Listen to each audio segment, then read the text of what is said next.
یہ national audio library for the blind کی آواز ہے۔ بسم اللہ الرحمن الرحیم۔ السلام علیکم۔ آپ سن رہے ہیں کتاب حماقتیں، تحریر شفیق الرحمان، آواز تحسین شفقت۔ نیلی جھیل۔ یہ ان دنوں کا ذکر ہے جب روفی کے دانت پر بجلی گری۔ روفی، جن کو بعد میں شیطان کا نام ملا، بجلی سے بہت ڈرتے تھے۔ جب بادل آتے تو وہ بستروں میں چھپتے پھرتے۔ سب کہتے کہ اگر بجلی کو گرنا ہے تو ضرور گرے گی۔ روفی جواب دیتے، بے شک گرے، لیکن اس طرح کم از کم اسے مجھ کو ڈھونڈنا تو نہیں پڑے گا نا۔ اور ہوا یوں کہ بارش ابھی ابھی تھمی تھی۔ روفی صوفے کے پیچھے سے نکل کر دبے پاؤں برآمدے تک گئے، یہ دیکھنے کہ بادل چھٹ گئے یا نہیں۔ اتنے میں زور سے بجلی گونجی اور ایک عظیم الشان دھماکہ ہوا۔ جب وہ ہوش میں آئے تو ان کا ایک دانت ہل رہا تھا۔ انہوں نے آئینہ دیکھا تو دانت کا کچھ حصہ سیاہ نظر آیا۔ اگلے روز آس پاس مشہور ہو گیا کہ رات روفی میاں کے دانت پر بجلی گری ہے۔ وہ 2 دن تک بستر پر پڑے رہے، لیکن اس طرح ہم اپنے آنے والے 6 ماہی امتحان سے نہ بچ سکے۔ اس کمبخت امتحان نے ہماری نیند اڑا رکھی تھی۔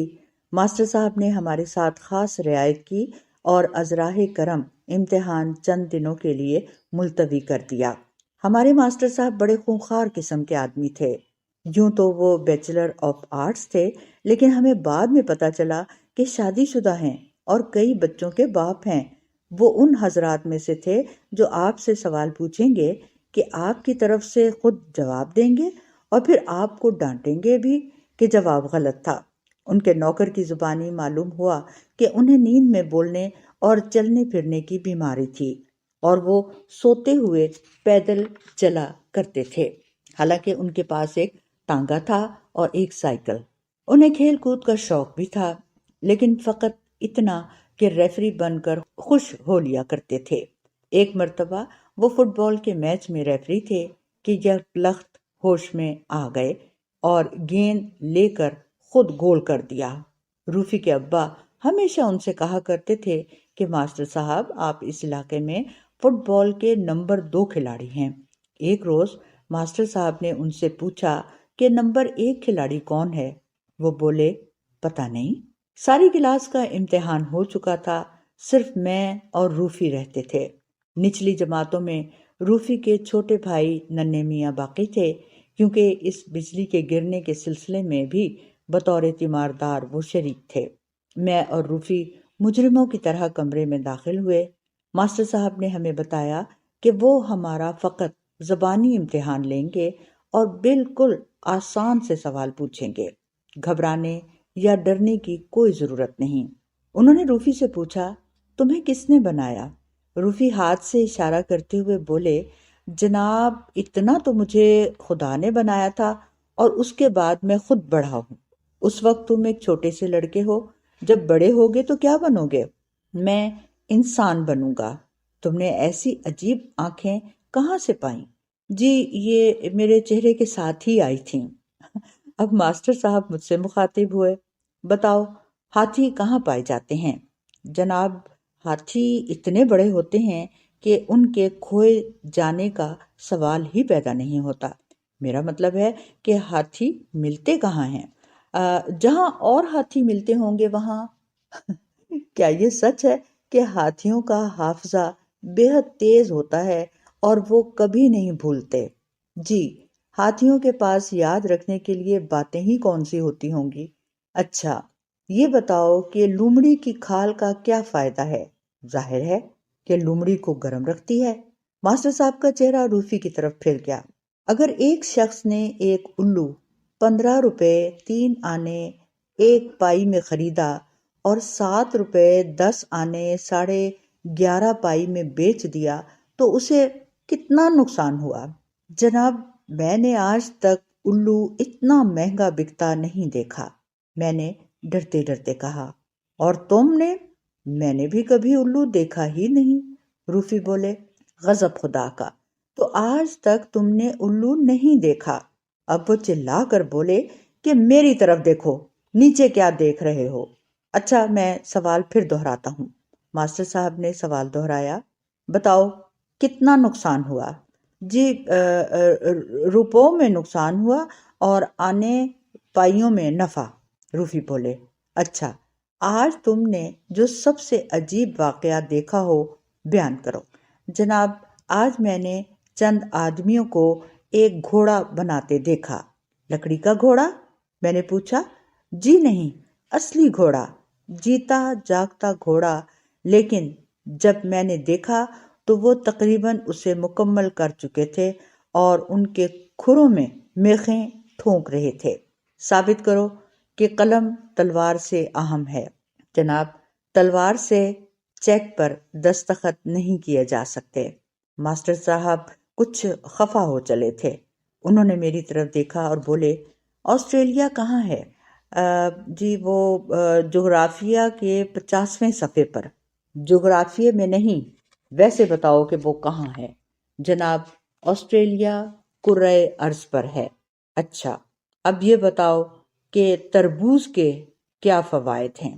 جناب، تربوز ایک ایسا پھل ہے جسے کھا بھی سکتے ہیں، پی بھی سکتے ہیں اور اس سے ہاتھ منہ بھی دھو سکتے ہیں۔ اچھا، اور ناریل؟ جی ناریل پر ٹکٹ لگا کر اور پتہ لکھ کر بطور پارسل کے بھیج سکتے ہیں۔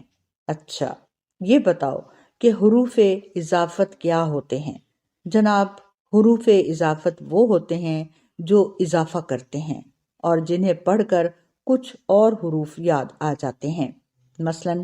مثلاً گھڑی ساز یوں معلوم ہوتا ہے جیسے زمانہ ساز ہو، پالتو فالتو معلوم ہوتا ہے، مجرد مجرب اور طبلہ نواز بندھا نواز معلوم ہوتا ہے۔ اور بس بس بس بس، ماسٹر صاحب بالکل خفا ہو گئے۔ اب ننھے میاں کو بلاؤ۔ ننھے، گنتی گن کر دکھاؤ۔ ماسٹر صاحب بولے، 1 2 3 4 5 6 7 8 9 10 غلام، بیگم اور بادشاہ۔ ننھے نے فاتحانہ انداز سے کہا۔ اس میں غریب ننھے کا بھی قصور نہیں تھا۔ ان دنوں گھر میں تاش خوب ہوتی تھی۔ شام کو ماسٹر صاحب ہمارے ہاں آئے۔ روفی کے ابا سے دیر تک باتیں ہوتی رہیں۔ سوتے وقت ہمیں سنایا گیا کہ ہماری تعلیمی حالت بہت کمزور ہے، چنانچہ ماسٹر صاحب ہمیں گھر پر پڑھانے آیا کریں گے۔ اس خبر نے تو جناب ہمیں اداس ہی کر دیا۔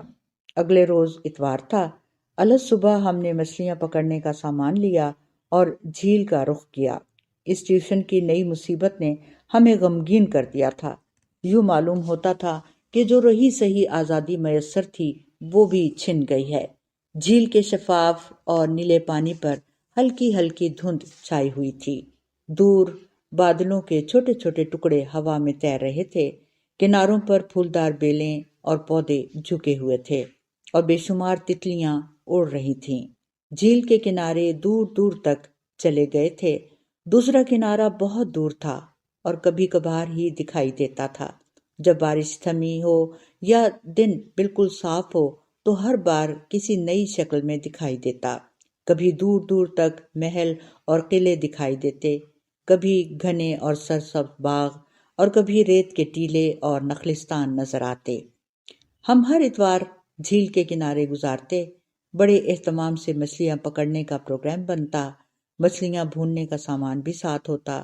ہمارے مچھلیاں پکڑنے کے طریقے بھی صحیح تھے، لیکن ہم نے کبھی وہاں ایک بھی مچھلی نہیں پکڑی۔ انجینئر صاحب اور ڈاکٹر صاحب کا خیال تھا کہ اس جھیل میں مچھلیاں بالکل نہیں ہیں۔ جھیل کے پانی میں کوئی خرابی تھی۔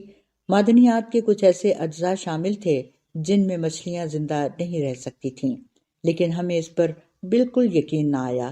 ایسی خوشنما جھیل میں تو مچھلیاں دور دور سے آ کر رہیں گی۔ ہم اداس ہوتے یا ہمیں دھمکایا جاتا تو ہم سیدھے جھیل کا رخ کرتے، بنسیاں پانی میں ڈال کر گھاس اور پھولوں میں بیٹھ جاتے، بادشاہوں، پریوں اور بحری ڈاکوؤں کی کہانیاں پڑھتے۔ ذرا سی دیر میں ہم بھول جاتے کہ اس خوبصورت گوشے کے علاوہ دنیا کے اور حصے بھی ہیں جہاں اسکول بھی ہیں، اسکول کا کام بھی ہے، ماسٹر صاحب کی ڈانٹ بھی ہے اور گھر والوں کی گھرکیاں بھی ہیں۔ ہم دوسرے کنارے کی باتیں کرتے جسے دیکھنے کا ہمیں بے حد شوق تھا۔ ہم قیاس آرائیاں کرتے کہ وہاں کیا کچھ ہوگا، شاید وہاں کسی اور قسم کی دنیا ہوگی، کسی اور طرح کے لوگ ہوں گے۔ ہم نے کئی مرتبہ ارادہ کیا کہ کہیں سے ایک کشتی لے کر چپکے سے نکل جائیں اور جھیل کو عبور کر کے دوسری طرف جا پہنچیں، لیکن ہمیں کشتی نہ مل سکی۔ ہمیں تیرنا ہی نہیں آتا تھا۔ کنارے کنارے چل کر دوسری طرف جانا ناممکن تھا، کیونکہ راستے میں کئی رکاوٹیں حائل تھیں۔ جب ہم چاندنی رات میں جھیل کے کنارے بیٹھ کر ایک دوسرے کو پریوں کی کہانیاں سناتے تو جیسے سارے کردار ہماری آنکھوں کے سامنے چلنے پھرنے لگتے۔ چاندنی کچھ یوں بدل جاتی اور دوسرا کنارہ ایسا پرسحر خطہ معلوم ہونے لگتا کہ ہم سچ مچ پریوں کے ملک میں پہنچ جاتے۔ دن میں جب سمندری لٹیروں کی کہانیاں پڑھی جاتی تو ہمارا لباس بھی لٹیروں جیسا ہوتا، سر پر سیاہ رومال باندھے جاتے، چھوٹی چھوٹی کشتیاں بنا کر جھیل میں چھوڑی جاتی، ہوائی بندوقوں اور پٹاخوں سے جھوٹ موٹ کی جنگ ہوتی، ایک فرضی جزیرے پر قبضہ کیا جاتا، وہاں سے خزانہ برآمد ہوتا۔ جب تیز دھوپ نکلتی، بھنورے گانے لگتے، ہوا رک جاتی اور طرح طرح کی خوشبوئیں فضا میں رچ جاتی تو ہم آنکھیں بند کیے غنودگی میں رنگ برنگے خواب دیکھتے رہتے۔ اگر وہ جھیل وہاں نہ ہوتی تو نہ جانے ہمارے دن کیوں کر گزرتے، کیونکہ گھر میں ہر ایک ہم دونوں کا دشمن تھا اور ڈانٹنے پر تلا ہوا تھا۔ ان کا رویہ یہ تھا کہ اگر کچھ کیا ہے تو کیوں کیا ہے، اور اگر نہیں کیا تو کیوں نہیں کیا۔ ان دنوں سب کے دل میں یہ خیال بیٹھ گیا تھا کہ ہم دونوں نہایت نالائق ہیں اور بالکل نہیں پڑھتے۔ ابا کا تبادلہ حسب معمول آبادی سے دور کسی ویرانے میں ہوا اور مجھے روفی کے ہاں بھیج دیا گیا۔ گھر سے ہر خط میں تاکید آتی کہ لڑکے کی پڑھائی کا خاص خیال رکھا جائے، چنانچہ خاص سے بھی زیادہ خیال رکھا جاتا۔ گیہوں کے ساتھ گھن باقاعدہ پستا اور ننھے میاں کی بھی خوب تواضع ہوتی۔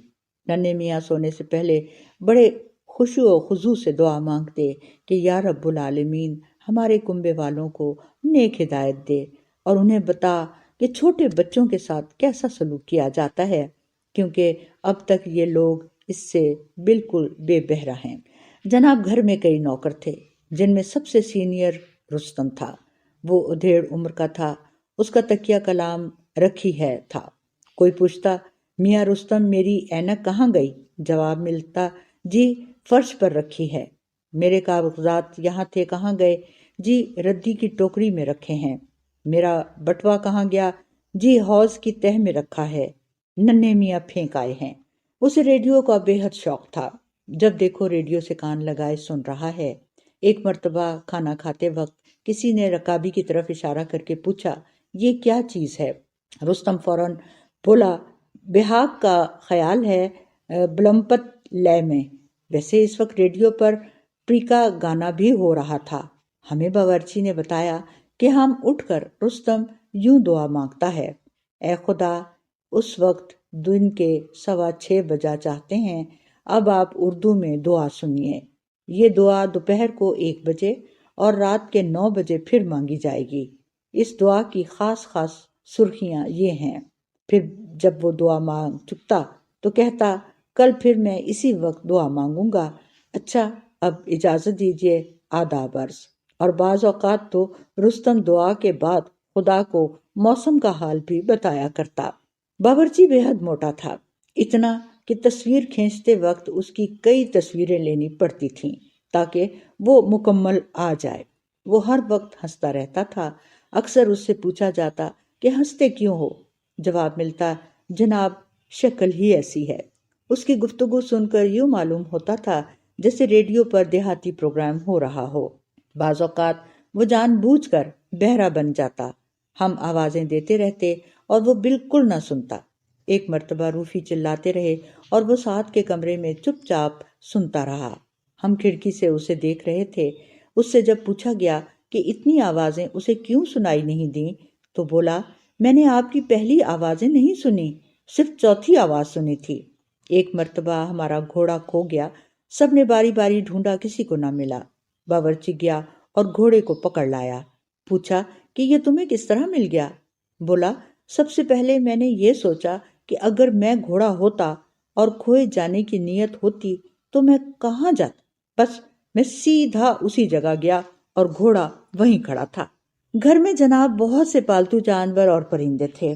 ایک طوطا تھا جو روفی کے ابا کے دفتر میں رہتا تھا۔ اسے چند فقرے یاد تھے۔ جب بھی کوئی آتا تو وہ ہیلو کہتا، پھر کہتا دروازہ بند کر دیجئے۔ وہ اندر آ جاتا تو اسے روفی کے ابا کے متعلق بتاتا کہ باہر گئے ہوئے ہیں یا گھر میں ہیں۔ جاتے وقت پھر کہتا دروازہ بند کر دیجئے۔ ہمیں خاص طور پر کہا گیا تھا کہ ہم اس طوطے کے ساتھ باتیں کیا کریں اور اسے اچھے اچھے فقرے سکھائیں، لیکن ہم کو دیکھ کر نہ جانے اسے کیا ہو جاتا، بس وہ ایک فقرے کا جاپ ہی کرنے لگتا، میاں مٹھو ہوں، میاں مٹھو ہوں، میاں مٹھو ہوں۔ ہم اس کی حوصلہ افزائی کرتے، بولو مٹھو شاباش، باتیں کرو، یہ کہو وہ کہو، نئے نئے فقرے اس کو سکھاتے، لیکن اس کی میاں مٹھو ختم نہ ہوتی اور ساتھ ساتھ وہ ہماری طرف اس انداز سے دیکھتا جیسے جواب کا منتظر ہو۔ ہر مرتبہ کچھ اس قسم کی گفتگو ہوتی۔ ہیلو، وہ کہتا، ہیلو بھائی طوطے، سناؤ کیا حال ہے؟ میاں مٹھو ہوں، بڑے پیارے لہجے میں وہ جواب دیتا۔ ہاں ہو، میاں مٹھو ہوں، وہ چلا کر کہتا۔ درست کہتے ہو، میاں مٹھو ہوں۔ اس مرتبہ وہ سوالیہ کہتا۔ ہو گے بھائی ہو گے، میں میاں مٹھو ہوں، بڑی حیرانی کے ساتھ وہ کہتا۔ تو پھر کیا کریں؟ میاں مٹھو ہوں، میاں مٹھو ہوں، وہ غصے میں کہتا۔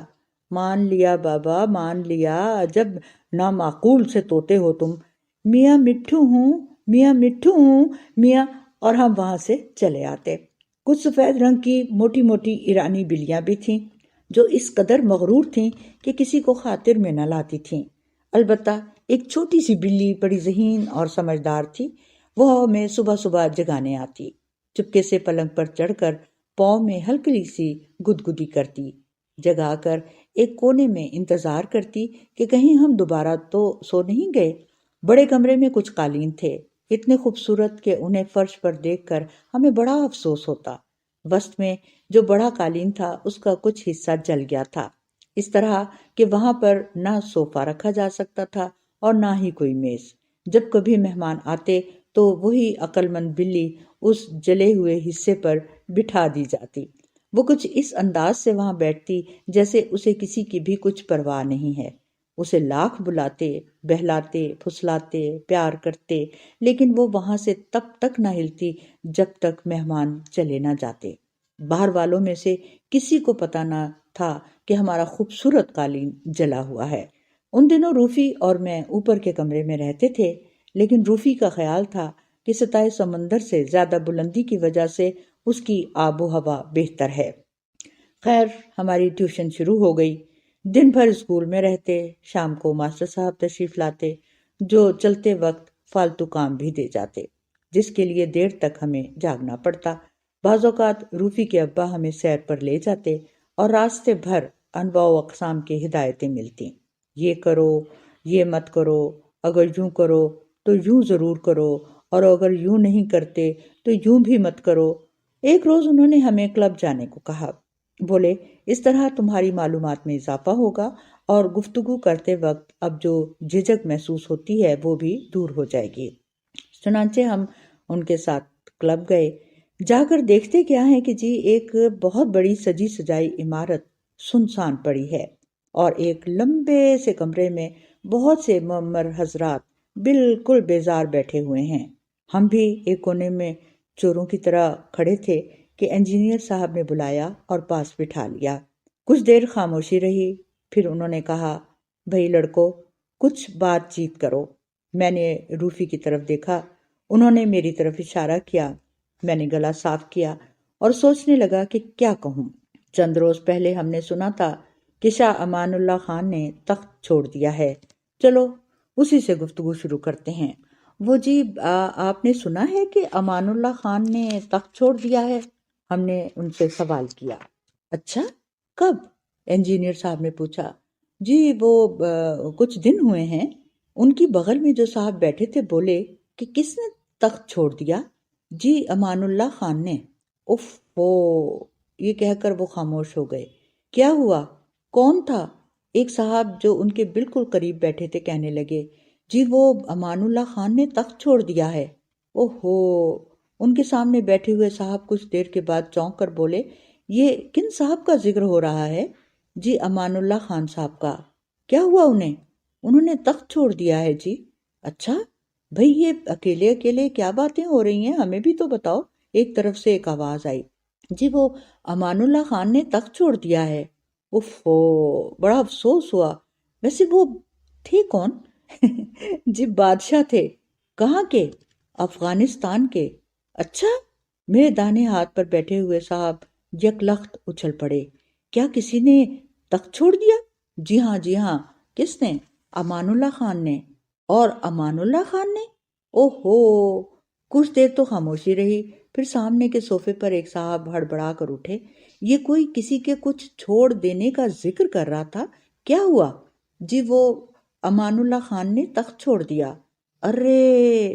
غرض اسی طرح باری باری ہر شخص نے پوچھا کہ کیا ہوا، اور کوئی 50 مرتبہ بتانا پڑا کہ امان اللہ خان نے تخت چھوڑ دیا۔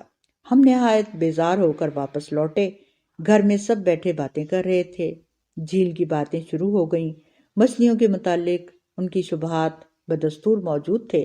ہم نے بڑے وثوق سے کہا کہ وہاں بڑی بڑی مچھلیاں ہیں، ہم اکثر پکڑتے رہتے ہیں۔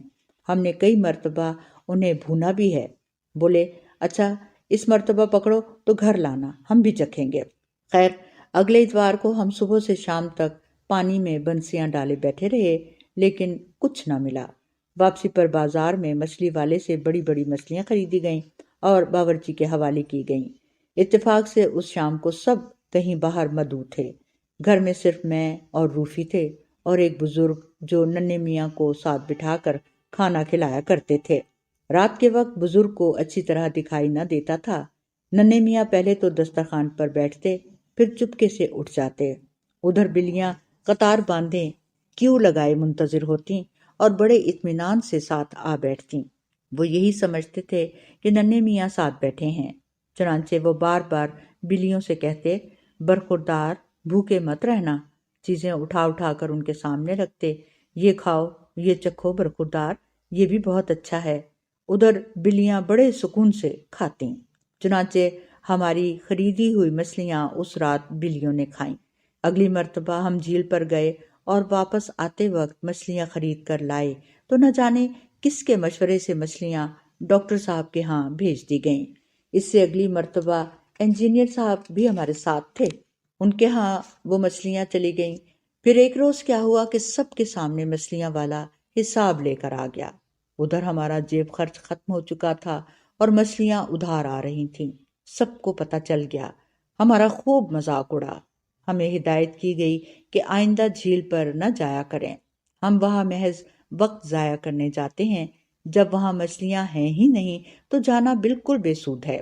ہم اسکول کا کام کر رہے تھے، رستم ہمارے ساتھ بیٹھا تھا۔ ہمارے دل میں بار بار یہی خیال آتا تھا کہ وہ جانا بے سود کیوں ہے۔ رستم کہہ رہا تھا کہ لڑکو، جب تم بڑے ہو جاؤ گے تب تمہیں معلوم ہوگا کہ دنیا میں جس کام سے کسی فائدے کی امید نہیں ہے وہ سب بے سود ہوتا ہے۔ دنیا میں لوگ صرف وہی کام کرتے ہیں جس میں ان کو نفع ہو، صرف ان لوگوں سے ملتے ہیں جو فائدہ پہنچا سکیں، صرف وہ باتیں سوچتے ہیں جو سود مند ہوں، باقی کے سب کام، سب انسان اور سب باتیں بیکار ہیں۔ اگلے اتوار کو سب کہیں باہر جا رہے تھے کہ ہمیں حکم ملا کہ ہم دن بھر گھر کی رکھوالی کریں گے، چھوٹے ننھے میاں، ٹیلی فون اور ملاقاتیوں کا خیال رکھیں گے، اور ماسٹر صاحب نے ہمیں گھوڑے پر جواب مضمون لکھنے کو کہا تھا۔ میں اور روفی کمرے میں کاپیاں لیے بیٹھے تھے۔ ایک کونے میں ننھا کھیل رہا تھا، ننھے میاں پڑوس کے بچوں کے ساتھ تھے۔ رستم پوچھنے لگا، کیا لکھ رہے ہو؟ ہم نے بتایا کہ گھوڑے پر مضمون۔ وہ بولا، یوں بھی کبھی مضمون لکھے جاتے ہیں، سوال مضمون ہو یا جواب مضمون، جس چیز پر لکھنا ہو اسے دیکھ کر لکھو، میں ابھی گھوڑا لاتا ہوں۔ خیر وہ گھوڑا لے آیا، اب اس پر سوار ہو کر لکھو، تمہیں گھوڑے پر جواب مضمون لکھنا ہے۔ وہ گھوڑا بہت اونچا تھا، ہم زینے پر کھڑے ہو گئے۔ رستم گھوڑے کو کھینچ کر دیوار کے ساتھ لگانے کی کوشش کر رہا تھا۔ بڑی مشکل سے گھوڑا نزدیک آیا۔ ابھی روفی نے اپنا پاؤں اس پر رکھا ہی تھا کہ وہ آگے چل دیا۔ کئی مرتبہ اسی طرح ہوا۔ آخر طے ہوا کہ گھوڑے پر سیڑھی لگا کر چڑھا جائے۔ رستم بولا، اگر تم دونوں نے اس گھوڑے پر چڑھ کر مضمون لکھا تو دونوں کا مضمون ایک سا ہوگا۔ میں ایک دوسرا گھوڑا لاتا ہوں۔ ہم نے کہا، نہیں نہیں نہیں نہیں، یہی کافی ہے۔ بمشکل روفی گھوڑے پر سوار ہوئے۔ وہ اس قدر ڈرے ہوئے تھے کہ رستم کو بھی ساتھ بیٹھنا پڑا۔ میں نے انکار کر دیا۔ دیکھتے دیکھتے گھوڑا بدک کر سر پر بھاگنے لگا۔ رستم نے 4-5 نہایت اعلیٰ درجے کی نفیس قلع بازیاں کھائیں اور روفی نے کسی کہنہ مشق نٹ کی طرح تماشا دکھایا۔ کپڑے جھاڑتے ہوئے روفی رستم سے بولے، گھوڑے پر ان دونوں سواریوں کا شکریہ۔ 2 سواریاں کیسی؟ میری پہلی اور آخری سواری۔ باورچی کو کہا گیا تھا کہ وہ ننھے کا خیال رکھے۔ چنانچہ وہ ہر 10-15 منٹ کے بعد باورچی خانے کی کھڑکی سے سر نکال کر ننھے کی طرف دیکھے بغیر چلاتا تھا، ننھے یوں مت کرو، خبردار ننھے، جو یہ کیا۔ پھر یکا ننھے کے رونے کی آواز آئی۔ ہم بھاگے بھاگے پہنچے۔ ننھے کو چوٹ کیوں کر لگی؟ ہم نے باورچی سے پوچھا۔ وہ سامنے سیڑھیاں دیکھی ہیں آپ نے؟ ہاں، بس وہ ننھے نے نہیں دیکھی۔ ہم نے اسے چپ کرانے کے لیے بتیرے جتن کیے۔ آخر رستم نے جواب دیا کہ اسے گائے کا دودھ پلایا جائے۔ باورچی دودھ لایا۔ ہم نے اسے پوچھا، یہ تازہ تو ہے نا؟ تازہ؟ چند گھنٹے پہلے یہ سبز گھاس تھا۔ جی ہاں، چند گھنٹے پہلے یہ سبز گھاس تھا، اس نے فوراً جواب دیا۔ ننھے نے چکھا لیکن پینے سے انکار کر دیا۔ معلوم ہوا کہ دودھ پھیکا تھا۔ باورچی سے شکر ملانے کو کہا گیا۔ اس نے گھر چھان مارا لیکن شکر نہ ملی۔ رستم نے کہا کہ ابھی صبح 5 سیر شکر آئی تھی، باورچی خانے میں نے خود دیکھی ہے۔ باورچی مسکرایا اور بولا، اوفو، مجھے یاد آیا۔ اندر گیا اور کچھ دیر میں خالی ہاتھ لوٹا۔ ہاتھ میں تو کچھ بھی نہیں تھا، بلکہ وہاں شکر تھی ہی نہیں، تو پھر کہاں گئی؟ کسی کتے بلی نے کھا لی ہوگی۔ اندر جا کے دیکھتے ہیں تو ایک بالکل چھوٹا سا کتا خواب خرگوش سے لطف اندوز ہو رہا ہے۔ اسے جگانے سے پہلے میں نے پوچھا کہ کیا کتے شکر کھاتے ہیں؟ اور کتوں کا تو پتہ نہیں، لیکن یہ کتا بے حد چٹورا ہے، میٹھی چیز تو یہ کبھی نہیں چھوڑتا، ضرور اسی نے شکر کھائی ہے، اسے تول کر دیکھ لیجئے۔ خیر، کتے کو جگایا گیا، ترازو منگائی گئی، اسے تولا گیا تو وہ پورا 5 سیر تھا۔ شکر کا وزن تو پورا ہو گیا۔ روفی نے باورچی سے پوچھا، لیکن اب کتا کہاں گیا؟ باورچی سے جب کئی اور سوال پوچھے گئے تو وہ بولا، میں اتنا بے وقوف نہیں ہوں جتنا کہ دکھائی دیتا ہوں۔ کاش کہ تم ہوتے، رستم نے کہا۔ اتنے میں ننھے میاں آ گئے۔ ننھے میاں خود 4.5 سال کے تھے اور چھوٹے ننھے سے 2 سال بڑے تھے۔ ہم نے ان کی خوشامد کی کہ چھوٹے ننھے کے ساتھ کھیلو۔ انہوں نے بڑی حقارت سے ننھے کی طرف دیکھا اور بولے، اس کے ساتھ؟ یہ تو بچہ ہے۔ ننھا خوب رو رہا تھا۔ آخر ہم نے تنگ آ کر ریڈیو لگا دیا اور اسے اتنا بلند کر دیا کہ ننھے میاں کی آواز دب کر رہ گئی۔ دفتر سے اس طوطے کو نکال کر ریڈیو کے سامنے بٹھا دیا۔ سیاہی سے ننھے میاں کی داڑھی اور مونچھیں بنائی گئیں۔ بلیوں کے منہ پر پاؤڈر، سرخی اور لپسٹک لگائی گئی۔ کتے کے گلے میں سفید کالر اور نہایت بڑھیا ٹائی باندھی گئی۔ سر پر ہیٹ اڑا دیا گیا۔ گھوڑے کے سر پر کلا رکھ کر صافہ باندھا گیا۔ فون آیا۔ روفی نے ریسیو کیا اور ننھے کے منہ کے سامنے کر دیا۔ ننھا خوب مزے لے لے کر رو رہا تھا۔ پھر کچھ دن بعد پھر فون آیا۔ روفی نے پوچھا، کون صاحب بول رہے ہیں؟ آواز آئی، انعام علی، اکرام علی، الہام علی اینڈ کمپنی۔ اوہ، آداب عرض، آداب عرض، آداب عرض، اور ریسیور رکھ دیا گیا۔ گھر میں خوب ادھم مچایا گیا۔ صندوقوں اور الماریوں کی تلاشی لی گئی، بندوق نکال کر چلائی گئی، 2 گھڑے پھوڑ دیے گئے۔ پھر فون کیا گیا۔ کون سا نمبر چاہیے؟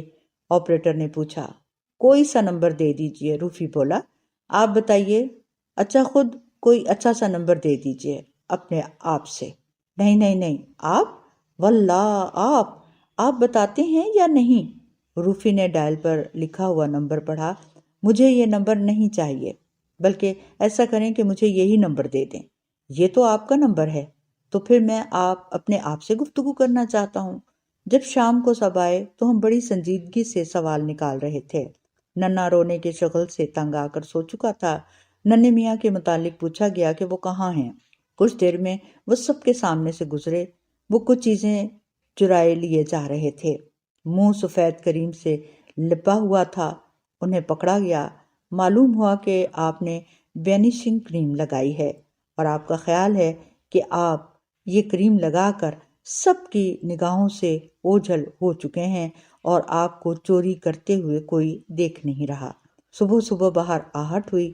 ہم نے پوچھا کہ کون ہے؟ باورچی تھا۔ مجھے 6 بجے جگا دینا، روفی بولے۔ 6 تو بج چکے ہیں، اس نے بتایا۔ تو پھر مجھے جگا دو۔ ہم باہر نکلے۔ چپکے سے گائے کا موٹا تازہ اور بیل نما بچڑا کھولا۔ اس پر ہم نے زین لگائی اور ایک سینگ پر سائیکل کا لیمپ لگایا، دوسرے پر ہارن اور گھنٹی فٹ کیے گئے تھے۔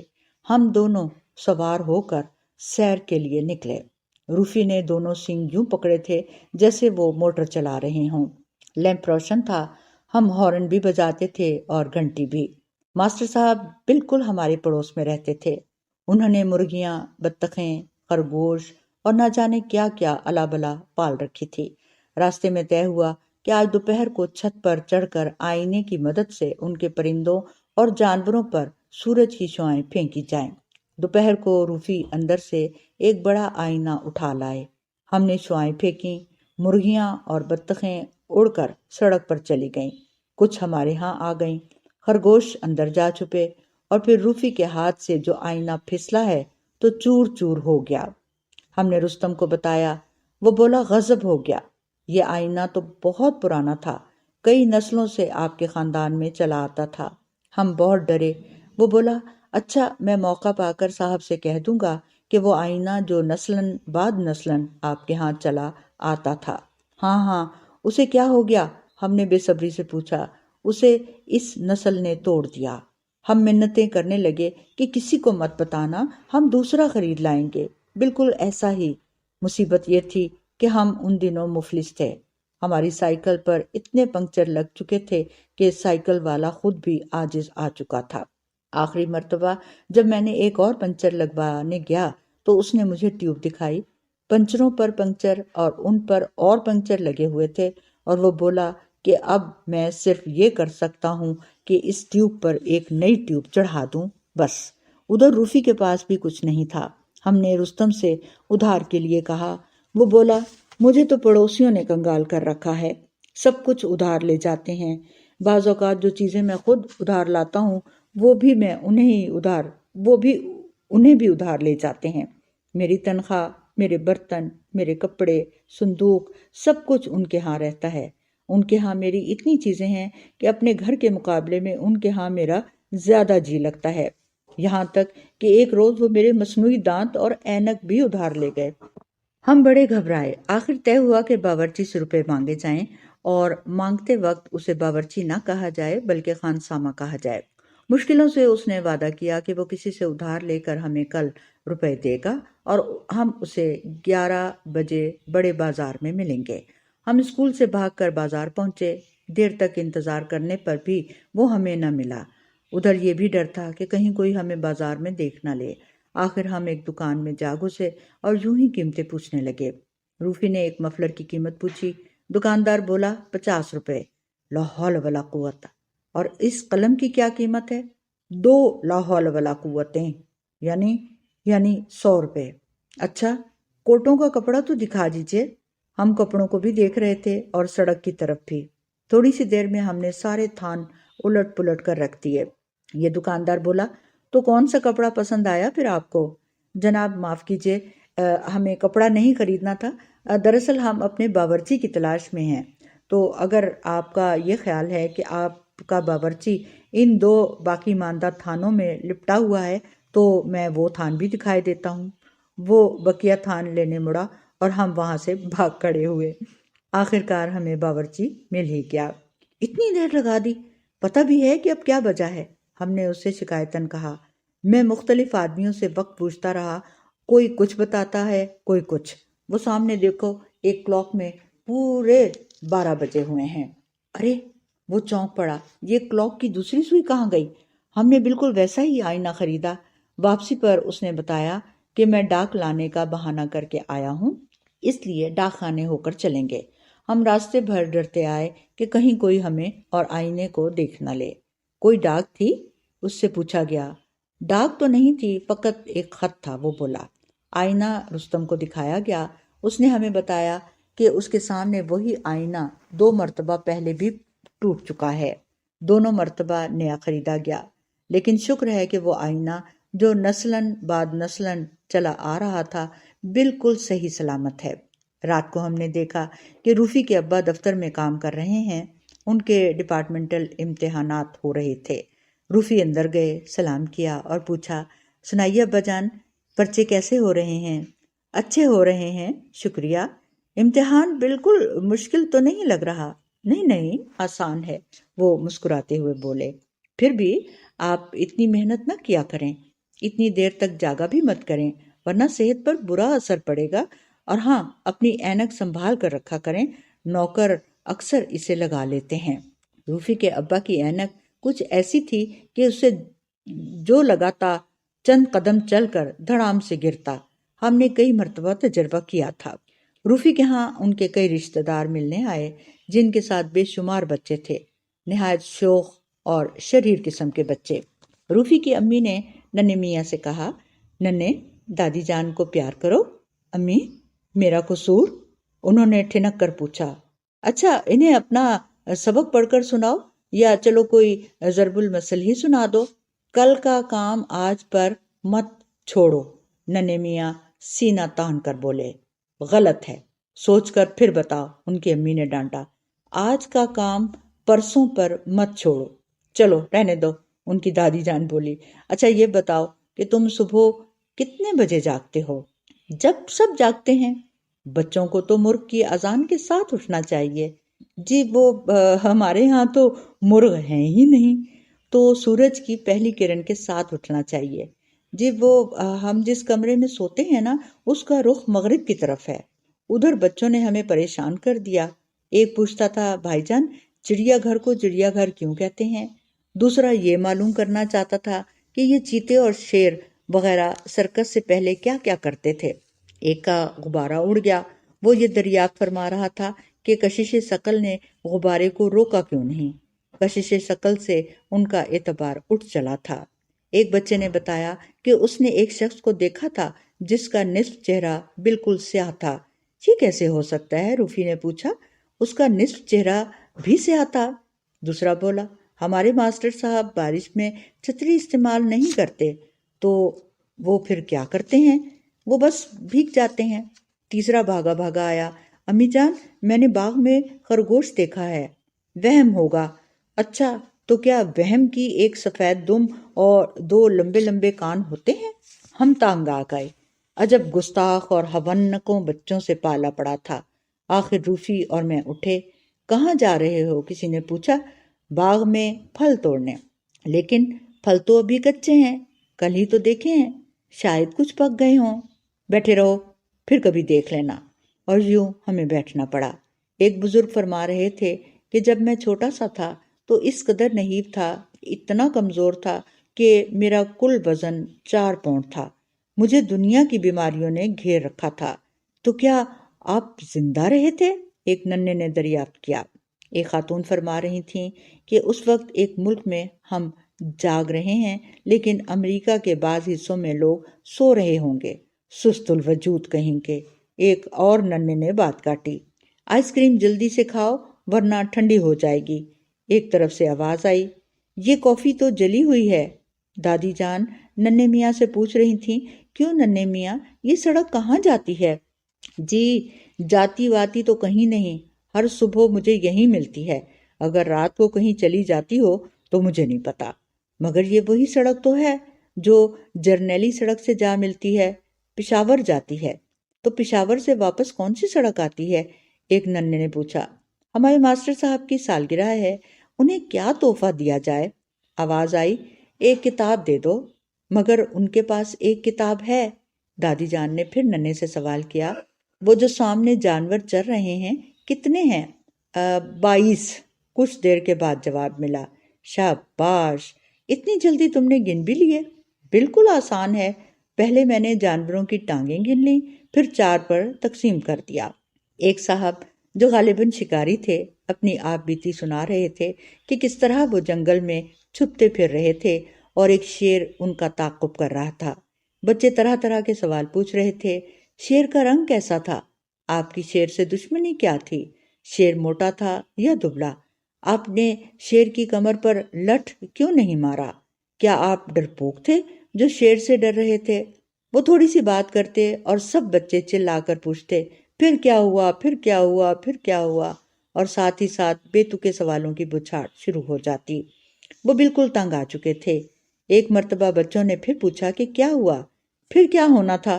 وہ اپنے ہی بال نوچ کر بولے، پھر شیر نے مجھے کھا لیا۔ اور بچوں نے تالیاں بجائیں، ہپ ہپ ہرا، ہپ ہپ ہرا، ہپ ہپ ہرا۔ ایک ننھا اپنا ڈھول اٹھا لایا اور ساتھ ہی لکڑی کا نصف گھوڑا جسے آری سے کاٹا گیا تھا۔ گھوڑے کا نام لوئی 3.5 تھا۔ انہوں نے وجہ بتائی کہ پہلے انہوں نے اسے کسی دوست کے ساتھ مل کر خریدا، تب اس کا نام لوئی ہفتن تھا۔ دونوں دوستوں کی لڑائی ہوئی تو گھوڑے کو آری سے آدھا آدھا تقسیم کیا گیا، چنانچہ اس کا نام لوئی 3.5 رکھ دیا گیا۔ ہم پھر اٹھے۔ کہاں جا رہے ہو؟ جی باغ میں، شاید اب پھل پک گئے ہوں، لیکن ہمیں پھر بٹھا لیا گیا۔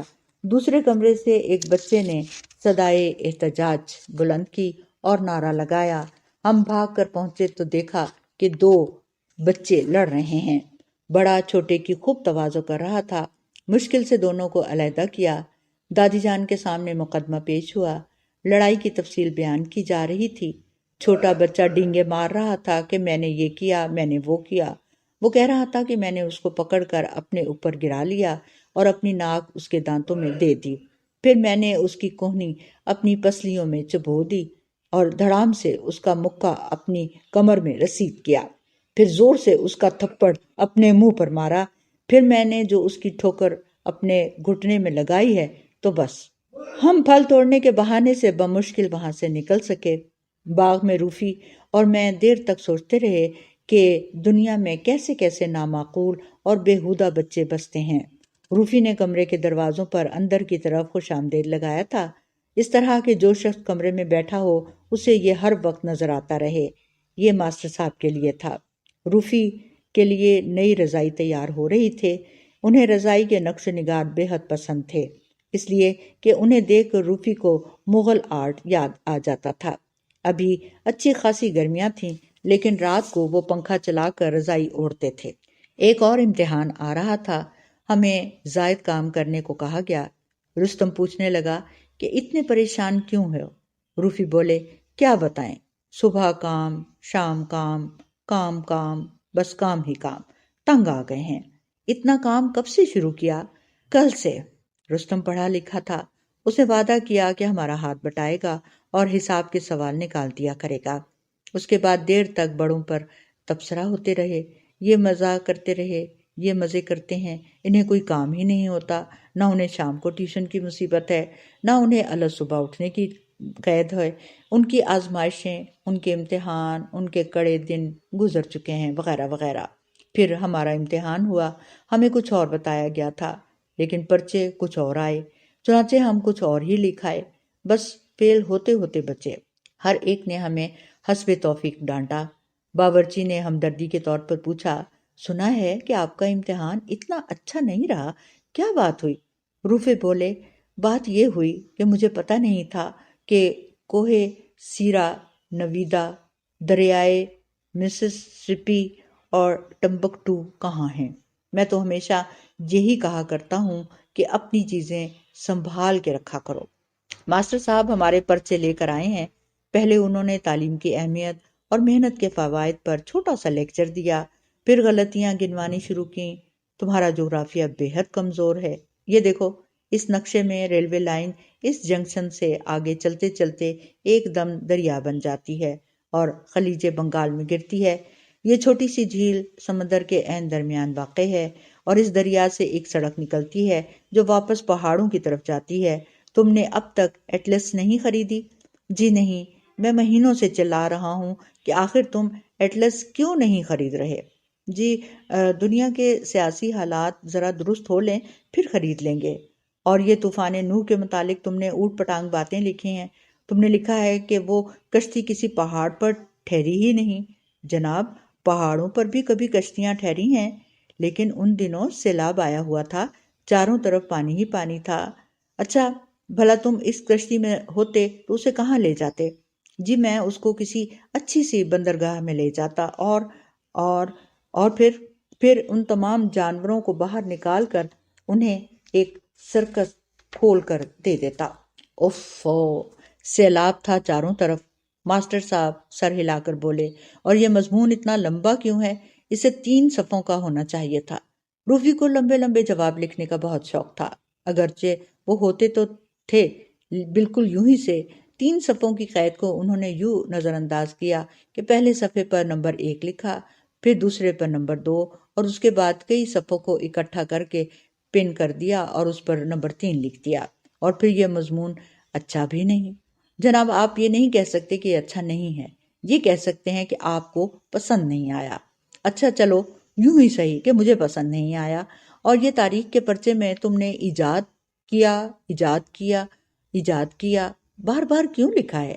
تم نے لکھا ہے کہ شاہ جہان نے تاج محل ایجاد کیا، جہانگیر نے جہانگیر کا مقبرہ ایجاد کیا، قطب صاحب نے قطب صاحب کی لاٹھ ایجاد کی۔ جی یہ اس لیے کہ پہلے ان چیزوں کا کسی کو علم نہیں تھا۔ دریافت کی، میں نے لقمہ دیا۔ نہیں، دریافت بھی نہیں کی، بنائیں، تعمیر کی، ماسٹر صاحب بولے۔ سچ کہو کہ تمہارا اسکول کا کام کون کر کے دیتا ہے؟ ایمان سے بتانا۔ جی وہ رستم کیا کرتا ہے۔ اکیلا؟ جی نہیں، ہم اس کی مدد کیا کرتے ہیں۔ تم دونوں کو اپنا خط خوبصورت بنانا چاہیے۔ پھر آپ نے ہماری املا میں غلطیاں نکالیں۔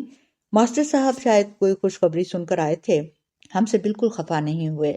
چلتے وقت کہنے لگے، اتنی غلطیاں میں نے کسی اور کے پرچے میں نہیں دیکھیں۔ جی غلطیاں تو ہم سب کرتے ہیں، اسی لیے تو پینسل کے ساتھ ربڑ لگائی جاتی ہے، روفی بڑے مؤدبانہ انداز میں بولا۔ خیر چپڑاسی بیمار پڑ گیا، اس کی ڈیوٹی بھی ہمیں دے دی گئی، ٹیلی فون اور ملاقاتیوں کا خیال رکھنا اور اس بے وقوف طوطے کی نگرانی کرنا۔ اس کی بیماری بھی عجیب سی تھی، صبح کہتا ہے نمونیا ہو گیا ہے، شام کو کہتا ہے کہ نہیں سرسام تھا، کبھی کہتا ہے باولا کتا کاٹ گیا ہے۔ اسے ثابت کرنے کے لیے اس نے کتے کے بھونکنے کی نقل بھی اتاری۔ پھر رستم نے اسے بتایا کہ اس مرض میں مریض مر جاتا ہے لیکن بھونکتا ہرگز نہیں۔ چنانچہ اس نے مرض بدل لیا۔ یہ مرض تپِ دق، مولی خیولیا، خون کے دباؤ، زکام وغیرہ سے ہوتا ہوا آسیب پر آ کر رکا۔ آخر میں اس نے فیصلہ کر لیا کہ اس پر کسی بھوت کا سایہ ہے۔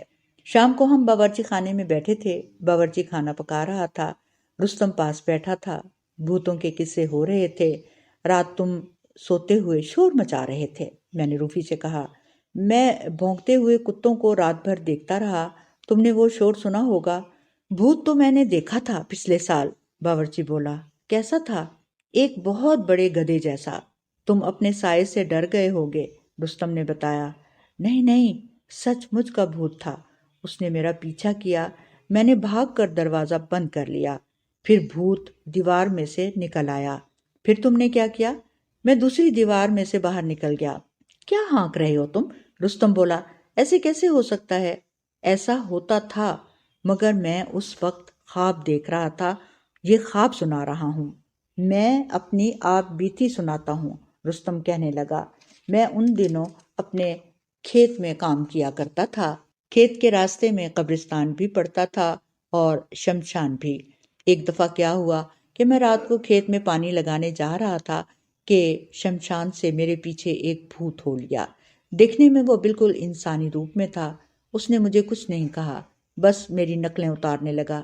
میں ڈر سے کانپنے لگا۔ میں نے دیکھا کہ وہ بھی کانپ رہا ہے۔ میری گھگی بند گئی، اس کی بھی گھگی بند گئی۔ ایک پیر وہاں رہتے تھے، میں اگلے روز ان کے پاس گیا۔ انہوں نے پہلے تو ایک تعویذ لکھا، پھر کچھ سوچ کر بولے، تم اس مردود سے کام کیوں نہیں لیتے؟ چنانچہ ان کی ہدایت کے مطابق میں اگلے روز ایک ہل اور 2 بیل فالتو لے گیا۔ رات کو وہ آیا، میں نے اپنا ہل اٹھایا، بیل جوتے اس میں، اور اس نے فوراً دوسرا ہل لیا اور بیل جوت لیے۔ میں نے ہل چلانا شروع کیا، اس نے بھی یہی کیا۔ غرضے کے رات بھر ہم دونوں نے خوب ہل چلایا۔ صبح وہ واپس چلا گیا۔ اس کے بعد میں نے اس سے ہل چلوایا، فصل کٹوائی، اناج لگوایا، بوریوں میں بند کروایا۔ پھر اچانک نہ جانے اسے کیا ہو گیا، شاید کسی اور بھوت نے اسے پٹی پڑھا دی تھی یا کوئی اور وجہ تھی، اس کے تیور بدل گئے۔ وہ میری طرف گھور گھور کر دیکھتا، میرے قریب آنے کی کوشش کرتا۔ میں پیر صاحب کے پاس گیا، انہوں نے پہلے تو تعویذ لکھا، پھر کچھ دیر سوچ کر تعویذ واپس لے لیا اور مجھے ایک تجویز بتائی۔ اس پر میں نے فوراً عمل کیا۔ شام کو میں نے 2 گڑھے کھودے، ایک میں خوب انگارے دہکائے اور دوسرا یوں ہی رہنے دیا۔ دونوں پر ایک ایک اینٹ جمائی اور اوپر سے راکھ چھڑک دی۔ رات کو وہ آیا، میں نے اس سے خوب کام لیا، پھر میں نے انگڑائی لی اور اس نے بھی انگڑائی لی۔ میں بولا، بھئی اب تو آرام کرنا چاہیے۔ وہ اسی طرح بولا کہ بھئی اب تو آرام کرنا چاہیے۔ میں راکھ ہٹا کر ٹھنڈی اینٹ پر بیٹھ گیا، اس نے بھی اسی طرح کیا۔ دہکتی ہوئی اینٹ پر بیٹھ کر اس نے ایک فلک شگاف نعرہ لگایا اور جو وہاں سے غائب ہوا تو پھر کبھی نظر نہیں آیا۔ باورچی نے بتایا کہ جہاں میں پہلے ملازم تھا وہاں ویلی میں ایک بھوت رہتا تھا، مگر اس سے کوئی ڈرتا ہی نہیں تھا۔ بچے تک اس کا مذاق اڑاتے۔ جب وہ ڈرانے کی کوشش کرتا تو اسے جھڑک دیا جاتا کہ کیوں بیکار شور مچا رہے ہو، ناحق اپنا وقت بھی ضائع کر رہے ہو اور ہمارا بھی۔ کبھی کبھی اسے چائے کی دعوت دی جاتی۔ بھوت رات گئے میرے پاس آتا اور اپنی اس درگت پر 8 آنسو رویا کرتا۔ سب سے زیادہ غم اسے اس بات کا تھا کہ قاعدے کی روح سے اس سے سب کو ڈرنا چاہیے تھا، اور یہ کہ بحیثیت ایک بھوت کے اسے نہایت ظالم اور سخت دل ہونا چاہیے تھا۔ اس نے کئی مرتبہ خودکشی کی کوشش بھی کی۔ آخر میں نے ایک روز سنا کہ بیچارہ کہیں شرم سے سمندر میں ڈوب کر مر گیا۔ ایک بھوت ہمارے چپڑاسی پر بھی سوار تھا۔ یہ فرضی بیمار ہے، رستم بولا۔ اس کا مرض فرضی ہے، اس لیے اس کا علاج بھی فرضی ہونا چاہیے۔ جب سب چلے جاتے ہیں تو یہ بالکل تندرست ہو جاتا ہے، ساری دوائیاں کہیں ادھر ادھر پھینک دیتا ہے اور الگ صبح اٹھ کر ورزش کرتا ہے تاکہ سارا دن لیٹے رہنے سے کہیں صحت خراب نہ ہو جائے۔ تو کیا یہ جھوٹ بولتا ہے؟ ہم حیران رہ گئے۔ بالکل لڑکو، دنیا میں جھوٹ ایک نہایت عام چیز ہے، اس کے بغیر گزارا بہت مشکل ہے۔ اب تم جھوٹ بولتے ہو تو تمہیں تھوڑا سا افسوس ہوتا ہے، آہستہ آہستہ یہ افسوس غائب ہو جائے گا اور تم بے دھڑک کھلم کھلا جھوٹ بولا کرو گے۔ صبح سے جو جھوٹ بولنا شروع کرو گے تو شام تک سراسر جھوٹ ہی بولو گے۔ حیوانوں سے جھوٹ بولو گے، انسانوں سے جھوٹ بولو گے، یہاں تک کہ خدا سے بھی جھوٹ بولنے کی کوشش کرو گے۔ کچھ دیر میں ڈاکٹر صاحب کی کار آ گئی۔ وہ مریض کو دیکھنے آئے تھے۔ ہم نے تہیہ کر لیا کہ اب اس مریض کو شفا دلا کر ہی چھوڑیں گے۔ ہم نے ڈاکٹر صاحب کو سلام کیا۔ روفی بولے، جناب، مریض کی طبیعت اس قدر خراب ہے کہ وہ آپ سے ملنا نہیں چاہتا۔ آج تمہارا ٹیمپریچر کتنا تھا؟ ڈاکٹر صاحب نے مریض سے پوچھا۔ جناب، کوئی 108 کے قریب تھا۔ اس قدر زیادہ؟ اتنا زیادہ؟ کہیں تم نے تھرمامیٹر سے چائے میں شکر تو نہیں ہلائی؟ روفی بولے۔ تم نے ہدایت کے مطابق دوا پی تھی؟ ڈاکٹر صاحب نے سوال کیا۔ جناب، اس نے بوتل پر لکھی ہوئی ہدایت پر عمل کیا کہ کارک کو مضبوطی سے بند رکھو، روفی صاحب بولے۔ جناب، ڈاکٹر صاحب نسخہ لکھ رہے تھے تو روفی بڑی سنجیدگی سے منہ بنا کر کہنے لگے، جناب اگر فرصت ہو تو مجھے بھی ملاحظہ فرمائیے۔ میں تندرست رہتا ہوں، آج تک بیمار نہیں ہوا، یہاں تک کہ مجھے معمولی سا نزلہ زکام بھی نہیں ہوتا۔ بعض اوقات تو میں بہت ڈرتا ہوں کہ کہیں میرے نظام ہضم میں کوئی خرابی تو نہیں۔ ہم الگ صبح اٹھے، کھڑکی سے جھانک کر دیکھتے ہیں تو مریض صاحب کمرے میں ورزش کر رہے ہیں، چھلانگیں لگائی جا رہی ہیں، ڈنٹر پیلے جا رہے ہیں۔ ہم نے اندر جا کر ان سے صاف صاف کہہ دیا کہ مولانا، یا تو آج صبح سے اپنا ٹیلی فون اور وہ نالائق طوطا اور ملاقاتیوں کو سنبھالو، ورنہ ہم سب سے کہہ دیں گے کہ آدمی سمجھدار تھا، فوراً تندرست ہو گیا۔ اگلے ہفتے ماسٹر صاحب کے ہاتھ چوری ہو گئی۔ ان کا کنبہ چند دنوں سے کہیں گیا ہوا تھا۔ اس رات وہ خود بھی کہیں مدعو تھے، گھر خالی تھا، کوئی موقع پا کر بالکل صفائی کر گیا۔ صبح کو ہم ان کے مکان پر گئے۔ روفی نے بڑے غور سے سب کچھ دیکھا، پھر بولے، گھبرانے کی کوئی بات نہیں، خوش قسمتی سے ہم ان دنوں سراغ رسانی کی کہانیاں پڑھ رہے ہیں۔ ہم دونوں نے مشورہ کیا، ماسٹر صاحب سے بالکل تھانے دارانہ انداز میں سوال پوچھے، پاؤں کے نشان دیکھے، مکان کو ادھر ادھر سے سونگھا۔ نتیجہ یہ نکلا کہ ایک سیاہ رنگ کی بلی جو برآمدے میں بندھی ہوئی تھی پکڑ لی گئی۔ یہ بلی موقع پر موجود تھی، اس نے چور کو دیکھا تھا۔ بلیاں سمجھدار ہوتی ہیں، ان کی آنکھیں رات کو چمکتی بھی ہیں، وہ اندھیرے میں بخوبی دیکھ بھی سکتی ہیں۔ یہ چور کو پہچان سکتی ہے، اگر اس نے چور کو دیکھا تو غرائے گی، پنجہ مارے گی یا کسی اور طرح کی خفگی کا اظہار کرے گی۔ ہم اسے آس پاس سڑکوں پر لیے پھریں گے، چور بھی نزدیک ہی رہتا ہوگا۔ یہ کسی بھیدی کا کام تھا۔ شام کو ہم جھیل کے کنارے بیٹھے مچھلیاں پکڑ رہے تھے۔ دراصل ہم نے کانٹوں میں مچھلیاں پہلے سے لگائی ہوئی تھیں، پانی میں ڈور تھی اور ڈور کے سرے پر مچھلی۔ یہ رستم کے لیے کیا تھا، آج اسے مچھلیاں پکڑ کر دکھا دیں گے۔ جب وہ ہمیں لینے آیا تو چوری کی باتیں شروع ہو گئیں۔ ہمارا خیال تھا کہ یہ لوگ محض دوسروں کو پریشان کرنے کے لیے چوری کرتے ہیں اور یہ ایک قسم کا مذاق ہے۔ وہ ہمیں بتانے لگا کہ لوگ اس لیے چوری نہیں کرتے بلکہ دوسروں کی چیزوں پر قبضہ جمانے کے لیے کرتے ہیں اور پھر ان چیزوں کو کبھی واپس نہیں لوٹاتے، اور یہ انسان کی ہوس ہے جو اسے چوری کرنے کے لیے اکساتی ہے۔ کئی لوگ بڑی بڑی چوریاں بھی کرتے ہیں، انسانوں کو چرا لیتے ہیں، زمین کے بڑے بڑے خطوں، بڑے اعظموں کو چرا لیتے ہیں۔ اتنے میں شڑپ سے آواز آئی۔ یہ آواز سنی تم نے؟ ہم دونوں چلائے۔ یہ مچھلی تھی۔ پھر میں نے ایک جھٹکے کے ساتھ ڈور کھینچی اور مچھلی باہر نکال لی۔ روفی نے بھی یہی کیا۔ تم دیکھتے جاؤ، کچھ دیر میں یہاں مچھلیوں کے ڈھیر لگ جائیں گے، تب تو تمہارا شبہ رفع ہو جائے گا، ہم نے کہا۔ پھر ہم دوسرے کنارے کی باتیں کرنے لگے۔ جب کبھی ہم وہاں گئے تو رستم کو بھی ساتھ لے جائیں گے۔ وہ مسکرا کر بولا، لڑکو، یہ خود فریبی کی نیلی جھیلیں اور دوسرے کنارے عمر بھر پیچھا نہیں چھوڑتے۔ ہم زندگی بھر اپنے آپ کو فریب دینے کی کوشش میں رہتے ہیں، یہ یقین دلانے کی کوشش میں کہ جو چیز یہاں نہیں ہے وہ یہاں ہے۔ جب تم نے 2 مری ہوئی مچھلیاں اپنے کانٹوں میں اس لیے لگائی تھیں کہ تمہیں اب تک یقین ہے کہ دنیا جھوٹی ہے اور تمہارا تصور سچا ہے، دوسرے کنارے کے متعلق تم نے کیسے سہانے خیالات دل میں بسا رکھے ہیں۔ میں وہاں کئی مرتبہ گیا ہوں، وہ کنارہ بالکل ویران ہے، اس کنارے سے بھی کہیں زیادہ برا۔ میری مانو تو تم کبھی اس طرف مت جانا، ورنہ تمہیں افسوس ہوگا۔ دوسرا کنارہ بس تھوڑی ہی دور اچھا لگتا ہے۔ باری باری بلی پر ہماری ڈیوٹی لگتی۔ رات کو میری ڈیوٹی تھی، صبح اٹھ کر دیکھتا ہوں تو بلی غائب ہے، بتیرا ڈھونڈا مگر نہ ملی۔ روفی سو رہے تھے، میں باہر بھاگا کہ کہیں ایسی ہی کالی بلی مل جائے تو پکڑ لاؤں۔ یوں تو بلیاں ہمارے ہاں بھی بہت سی تھیں، لیکن ان میں سیاہ ایک بھی نہیں تھے۔ میں دعا مانگ رہا تھا کہ یا الہی کہیں سے ایک سیاہ بلی بھیج دے۔ لوگ کہتے ہیں کہ بچوں کی دعائیں بہت جلد قبول ہو جاتی ہیں۔ لوگ سچ کہتے ہیں۔ میں نے سڑک پر ایک آدمی دیکھا جس کے ہاتھ میں تھیلا تھا اور تھیلے میں میاؤں میاؤں ہو رہی تھی۔ اس سے پوچھا، وہ بولا کہ اس میں کوئی 15-16 بلیاں بند ہیں، میں ان سے تنگ آ چکا ہوں اور انہیں کہیں دور چھوڑنے جا رہا ہوں۔ میں نے اس سے کہا کہ اگر ایک سیاہ بلی مجھے نکال دے تو میں اس کا احسان عمر بھر نہ بھولوں گا۔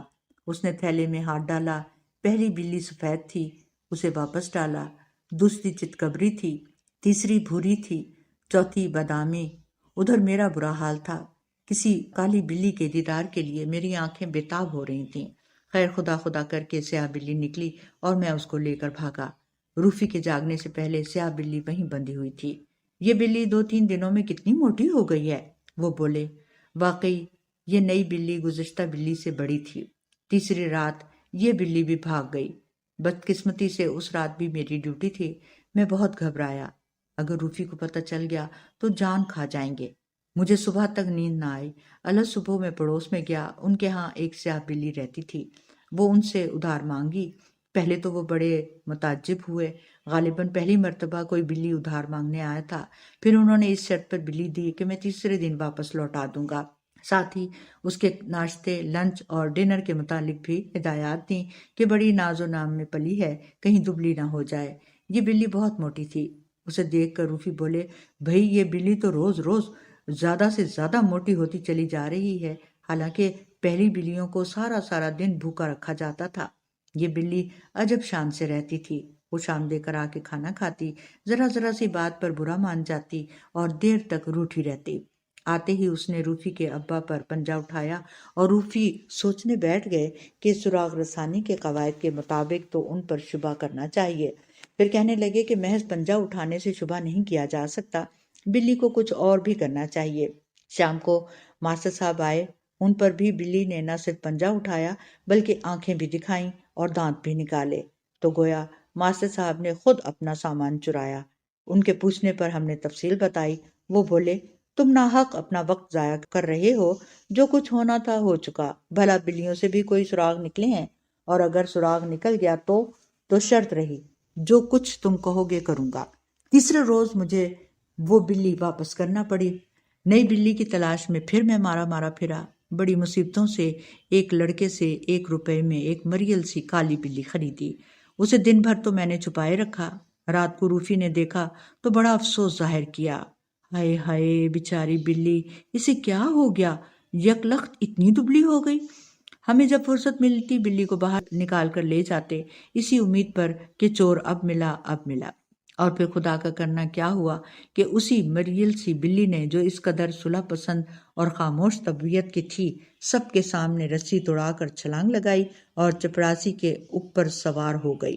یہ وہی چپڑاسی تھا جس نے کچھ عرصہ پہلے اپنے عجیب و غریب مرض سے شفا پائی تھی۔ بلی اسے نوچے ڈالتی تھی، پنجے مار رہی تھی، غرا رہی تھی۔ ہم نے بمشکل اسے چھڑایا۔ بلی کی اس حرکت پر سب کو چپڑاسی پر شبہ ہوا۔ جب اسے ڈرایا دھمکایا گیا تو وہ مان گیا کہ اس نے چوری کی تھی۔ اگلے روز ماسٹر صاحب کی ساری چیزیں واپس مل گئیں۔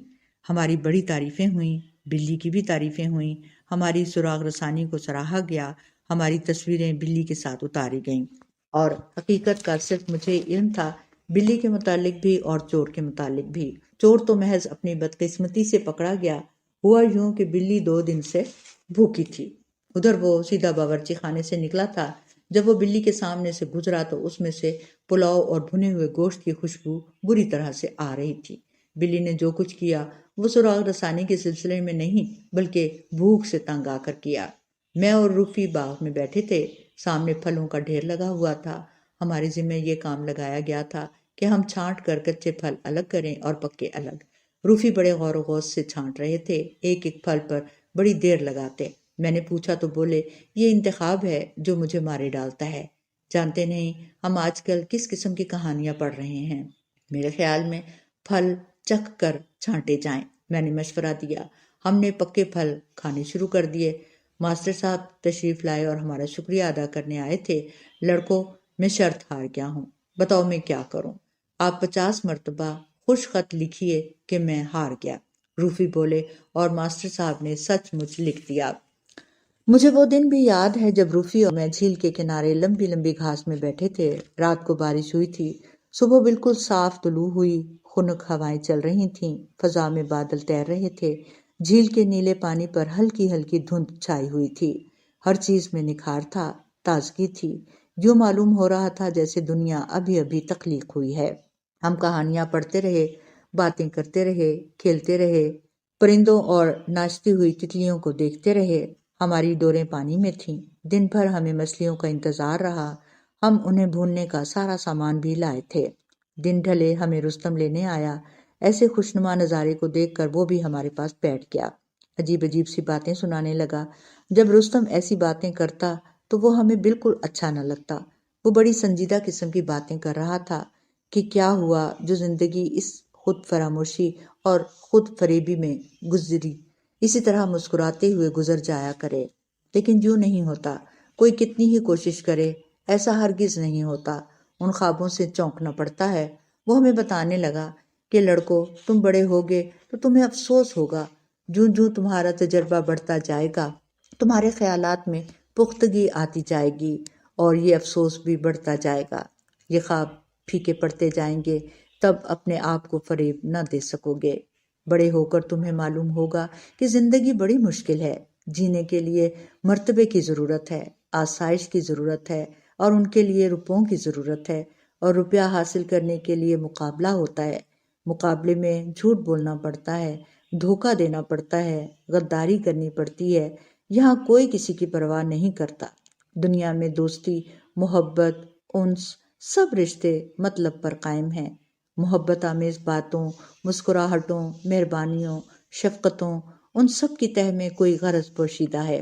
یہاں تک کہ خدا کو بھی لوگ ضرورت پڑنے پر ہی یاد کرتے ہیں، اور جب خدا دعا قبول نہیں کرتا تو لوگ دوہریے بن جاتے ہیں، ان کے وجود سے منکر ہو جاتے ہیں، اور دنیا کو تم کبھی خوش نہیں رکھ سکتے۔ اگر تم سادہ لوح ہوئے تو دنیا تم پر ہنسے گی، تمہارا مذاق اڑائے گی۔ اگر عقل مند ہوئے تو حسد کرے گی۔ اگر الگ تھلگ رہے تو تمہیں چڑچڑا اور مکار گردانا جائے گا۔ اگر ہر ایک سے مل جل کر رہو گے تو تمہیں خوش آمدید سمجھا جائے گا۔ اگر سوچ سمجھ کر دولت خرچ کی تو تمہیں پست خیال اور کنجوس کہیں گے۔ اگر فراخ دل ہوئے تو بے وقوف اور فضول خرچ مانے جاؤ گے۔ عمر بھر تمہیں کوئی نہیں سمجھے گا، نہ سمجھنے کی کوشش کرے گا۔ تم ہمیشہ تنہا رہو گے، حتیٰ کہ ایک دن آئے گا اور چپکے سے اس دنیا سے رخصت ہو جاؤ گے۔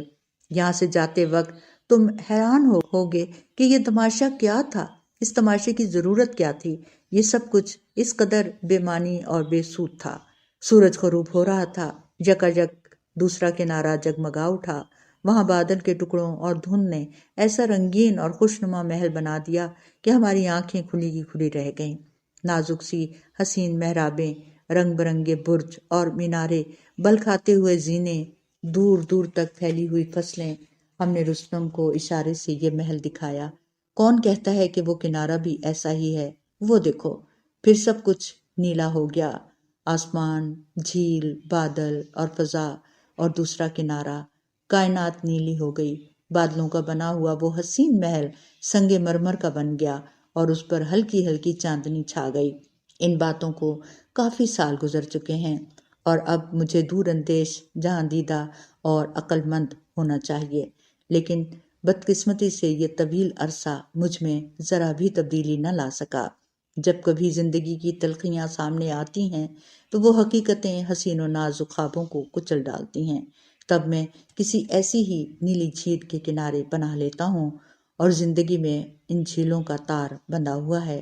تا حد نگاہ یہ جھیلیں اسی طرح چلتی گئی ہیں، اور جہاں ایک ختم ہوتی ہیں وہاں دوسری شروع ہو جاتی ہیں، اور جہاں حقیقت کی حدیں تصور کی حدود کو چھوتی ہیں وہاں ایک پراسرار خطہ ہے، بالکل ویسا ہی حسین اور دلکش دوسرا کنارہ۔